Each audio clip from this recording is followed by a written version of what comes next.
ये बड़ा इमामबाड़ा है जिसको अवध के चौथे नवाब आसिफउद्दौला ने बनवाया है, जिनका नाम मोहम्मद याया मिर्ज़ा था। उनको इस नाम से भी जाना जाता था। और ये है नवाब आसिफउद्दौला की तस्वीर। ये अवध के 4 गवर्नर थे। ये इमामबाड़ा 1773 में बनना स्टार्ट हुआ था, 1784 में कंप्लीट हो गया था। और भूल भुलैया कोई पर्पज़ नहीं था बनाने का। और ये है मिंबर रसूल, जिस पे बैठते हैं मौलाना। जो इमामबाड़ा प्रॉफिट मोहम्मद ग्रैंडसन उनके हसन और हुसैन थे, उनके नाम पे इमामबाड़े को बनवाया गया था। आज भी यहाँ पे मुहर्रम के दिनों में अज़ादारी मजलिस मातम होता है। भूल भुलैया कोई पर्पज़ नहीं था। और भूल भुलैया इन वॉल के अंदर चलना होता है, जिसके अंदर 2.5 फीट के रास्ते हैं। प्लीज़ कम।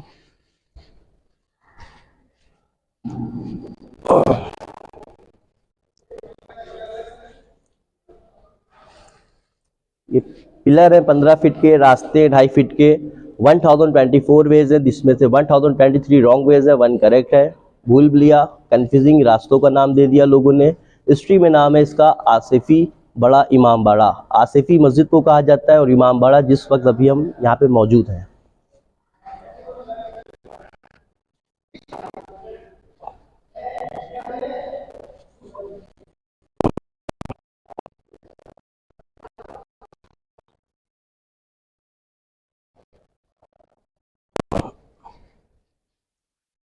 सब वेंटिलेशन बिल्डिंग के अंदर है, जिसके ज़रिए से बिल्डिंग में लाइट और हवा रहती है। और ये बिल्डिंग का फर्स्ट हॉल है, इसे कहते हैं चाइनीज़ हॉल, क्योंकि इसके ऊपर का जो डिज़ाइन बना हुआ है ये प्लेट बॉर्न चाइना का है, जो हम लोग अपने घरों में यूज़ करते हैं। और अवध नवाबीन अपने वक्त में जो प्लेट का यूज़ करते थे, अगर कोई भी दुश्मन उन्हें पॉइजन देता था तो उनकी प्लेट अपना कलर बदल देती थी। ये जितने भी 5 नवाब 5 बादशाह जिन्होंने अवध के अंदर शासन के संभाला था, ये हर बादशाह हर नवाब ने एक दरगाह करबला इमामबाड़े को बनवाया है। ये सारे सब धार्मिक स्थल हैं। और यहाँ पे झरोकों पे कोई रानियाँ नहीं बैठती थी। ये सिर्फ वेंटिलेशन के लिए बनाया गया है, चेयर सपोर्ट सेफ्टी पर्पस के लिए। और हर जगह पे मिलते हैं 4 वेज, 3 रॉन्ग और 1 करेक्ट। कंफ्यूजिंग रास्तों का नाम है भूल भुलैया।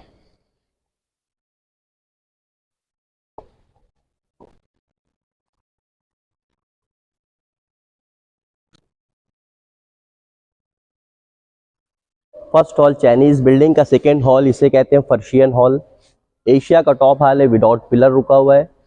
54 फीट चौड़ा, 60 फीट ऊंचा और 163 फीट लंबा हॉल है।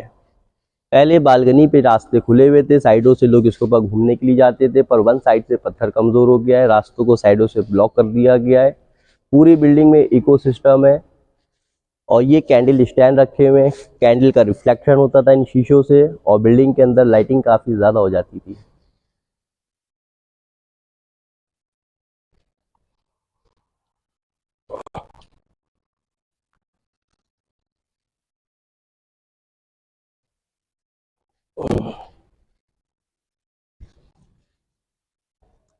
ये इमामबाड़ा एक स्थान होता है।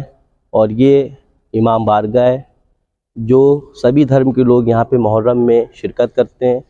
मुहर्रम जो होता है वो शहीदान करबला में 72 लोग शहीद करे गए थे, उन्हीं का गम में मुहर्रम करा जाता है।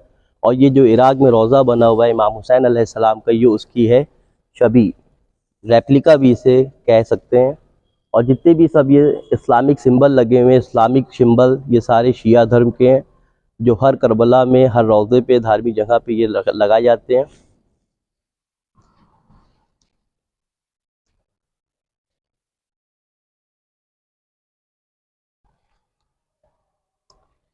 और ये है ताज़िया। ये ताज़िया पहली मुहर्रम की जब तारीख आती है मुहर्रम में, ये ताज़िया जुलूस के साथ छोटे इमामबाड़े तक जाता है। हर साल ये रेप्लिका बनाई जाती है। हसन और हुसैन अलैहिस्सलाम के नाम पे ताज़िया बनता है। और हर साल ताज़िया चेंज करा जाता है। ये ताज़िया छोटा है क्योंकि स्पेस बहुत कम है। ताज़िया बहुत बड़े बड़े बनते हैं। हर कस्बे, हर ज़िले, हर मोहल्ले से अज़ादारी मजलिस मातम को आज भी किया जाता है, जो अवध के नवाबीन अपने टाइम में भी प्रोग्राम करवाते थे। और आज भी ये प्रोग्राम होते चले आ रहे हैं, इंशाल्लाह होते चले आएंगे। रुकी। और ये जितने भी मिरर्स हैं ये सब पहले के शीशे रखे हैं, सब बेल्जियम ग्लास है ये। और ये शीशे रखने का पर्पस है कैंडल रिफ्लेक्शन। प्रेजेंट टाइम पे ये सब नीचे ट्यूबलाइट जल रहे हैं जिसका रिफ्लेक्शन पड़ रहा है ऊपर वाल। और ये फ्रेम की लकड़ी है अखरोट की। अखरोट की लकड़ी में दीमक कीड़ा नहीं लगता है, इसी वजह से ये पुरानी लकड़ी अभी तक वैसे ही है। इस पे केवल गोल्डन पॉलिश करी गई है।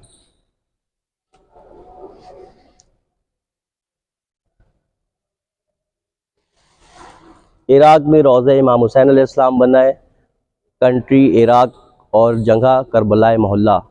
वो करबला वो जगह है कि जहाँ पे 72 लोग शहीद हुए थे और उन 72 लोगों का शिया लोग गम मनाते हैं, बल्कि हर धर्म के लोग उस मुहर्रम के जुलूस में शिरकत करते हैं। जो गरीब लोग इराक ईरान रोज़ों पे नहीं जा पाते हैं, ये अवध नवाबीन मुग़लों के दौर का बाद का सबका शासन था, जिन्होंने हर करबला और इमाम बाड़े को लखनऊ के अंदर बनवाया।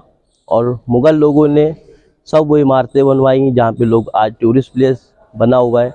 और ये कोई टूरिस्ट प्लेस बनाने का पर्पज़ नहीं था, ये टूरिस्ट प्लेस बाद में बन गया और अभी भी ये इमाम बाड़ा है।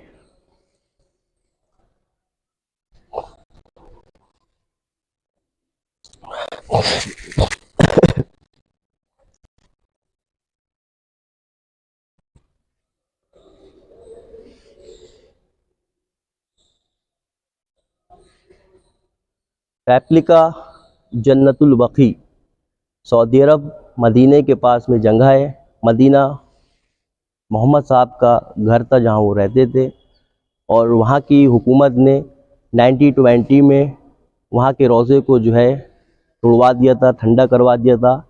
अब अगर इंशाअल्लाह वहाँ की हुकूमत परमिशन देगी तो वहाँ पे ऐसा रोज़ा दोबारा फिर से तामील होगा इंशाअल्लाह।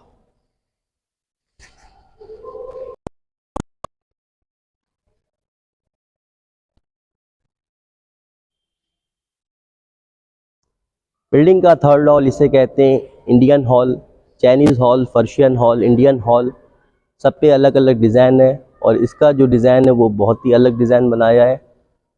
ऊपर का जो डिज़ाइन गोल सर्किल में बना हुआ है, ये डिज़ाइन मस्क मिलन हाफ फ्रूट डिज़ाइन है जो हम लोग खाते हैं, और भी सभी लोग खाते हैं फ्रूट्स फल को। प्लेट्स जो कलर बदलती थी। और पीछे हॉल पर्शियन हॉल कहते हैं ईरान को फ़ारसी लैंग्वेज में। और इसके इंजीनियर आए थे ईरान से, और इंजीनियर साहब का नाम था किफ़ायतुल्लाह खां। ईरानी आर्किटेक्चर थे। एशिया का टॉप हॉल बना है विदाउट पिलर के, जो पीछे बना हुआ है। 15 फीट चौड़ी दीवारें, 2.5 फीट के रास्ते हैं, झरोके हवा लाइट के लिए, चेयर सपोर्ट सेफ्टी पर्पज़ से। जैसा कि लोग कहते हैं यहाँ पे रानियाँ रहती थी, ये सब बिल्कुल गलत और झूठ है। कोई भी धार्मिक जगह होती है तो वहाँ पे सिवाय धार्मिक प्रोग्राम के अलावा कुछ नहीं करा जाता है। और जितने भी नवाब लोग थे ये सब शरीफ, नेक, परहेजगार और आज़ादारी करने वाले लोग थे। इन लोगों का कोई भी यहाँ पे ऐसा प्रोग्राम नहीं होता था जिससे कोई भी धार्मिक जगह को कोई भी दिली चोट या तकलीफ़ पहुँचे। 330 फीट टोटल 3 हॉल की लंबान है। 4 फ्लोर बने, 1 एंट्रेंस है, 1 एग्जिट है। जगह जगह पे 4 वेज, 3 रॉन्ग, 1 करेक्ट। कन्फ्यूजिंग का नाम है भूल भुलैया। अब हम लोग चलते हैं भूल भुलैया की तरफ।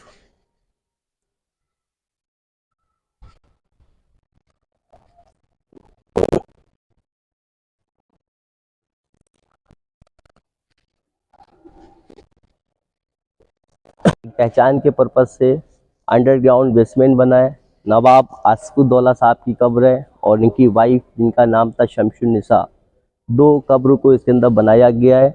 और ये उनके सर का कैप है जो एक डमी है, ओरिजिनल बाहर कंट्रीज़ में रखे हुए, इंग्लैंड, लंदन में। नवाब आसिफुद्दौला साहब का बर्थ फैज़ाबाद में हुआ था 1748 में, और 1797 में उनकी डेथ हो गई थी। 49 ईयर्स में एक्सपायर हो गए थे। अवध शासन 22 ईयर्स था। और भूल भुलैया कोई मकसद नहीं था जो भूल भुलैया इन वॉल के अंदर चलना है हम लोग को।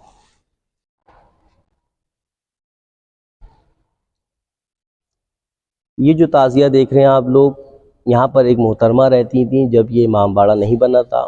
ये ज़मीन का जो पार्ट्स है उस कॉर्नर से इस कॉर्नर तक, ये ज़मीन का हिस्सा उनका था। नवाब आसिफुद्दौला उनके पास आए और उनसे ज़मीन ली और ज़मीन की कीमत पूछी तो उन्होंने कहा यहाँ पे नवाब साहब आप एक इमाम बाड़ा बनवा रहे हैं, हम ये ज़मीन का कोई भी पैसा नहीं लेंगे आपसे। तो इसलिए आज भी ये ताज़िया उनके नाम का रखा जाता है। और वो लेडीज़ का नाम था लाडो शाकन, तो ये ताज़िए का भी नाम भी लाडो शाकन है।